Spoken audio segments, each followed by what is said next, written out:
মালয়েশিয়ায় কর্মী পাঠানোর সময় আরও কয়েকদিন বাড়াতে বাংলাদেশের পক্ষ থেকে কূটনৈতিকভাবে চেষ্টা চলছে বলে জানিয়েছেন পররাষ্ট্রমন্ত্রী ডক্টর হাসান মাহমুদ। সংবাদ ব্রিফিংয়ে মন্ত্রী বলেন, এ বিষয়ে ইতিবাচক সাড়া মেলার সম্ভাবনা রয়েছে।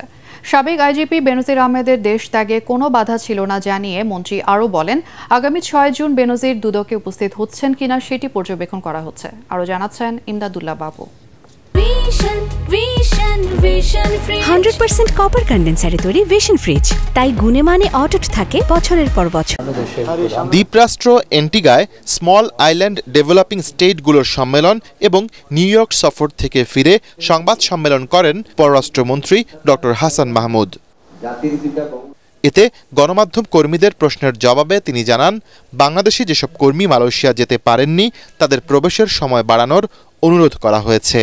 বাংলাদেশের পক্ষ থেকে চেষ্টা করা হচ্ছে সময়টাকে বর্ধিত করার জন্য, যে ডেডলাইনটা মালয়েশিয়া ইম্পোজ করেছে সেটি যাতে আরও কিছুদিন বর্ধিত করা হয়। মানবাধিকার লঙ্ঘনকারীরা যখন জাতিসংঘের শান্তিরক্ষী শীর্ষক জার্মানির গণমাধ্যম ডয়চে ভ্যালের প্রতিবেদনকে দেশ বিরোধী বলে মন্তব্য করেন পররাষ্ট্রমন্ত্রী। এই জাতিসংঘের শান্তিরক্ষী বাহিনীতে কাজ করতে গিয়ে 168 ও 169 মৃত্যুবরণ করছে। এটি অত্যন্ত প্রশংসিত হচ্ছে বিশ্বময়। দেশ যেখানে বিশ্বময় প্রশংসিত, জাতিসংঘের মহাসচিব যেখানে প্রশংসা করে, সেখানে ডয়চে ভ্যালের এই প্রতিবেদনের কোনো মূল্য নাই।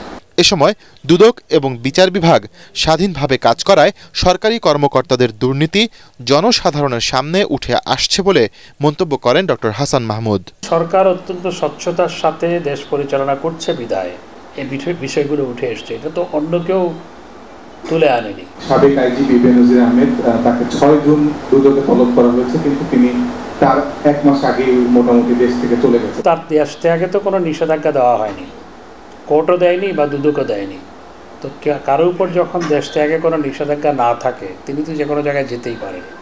তো 6 জুন তিনি হাজির হচ্ছেন কি হচ্ছেন না সেটি হচ্ছে দেখার বিষয়। পরে দুই দেশের স্বার্থ সংশ্লিষ্ট বিষয়ে রাশিয়ার রাষ্ট্রদূত আলেকজান্ডার মান্টিটস্কের সাথে সৌজন্য সাক্ষাৎ করেন পররাষ্ট্রমন্ত্রী।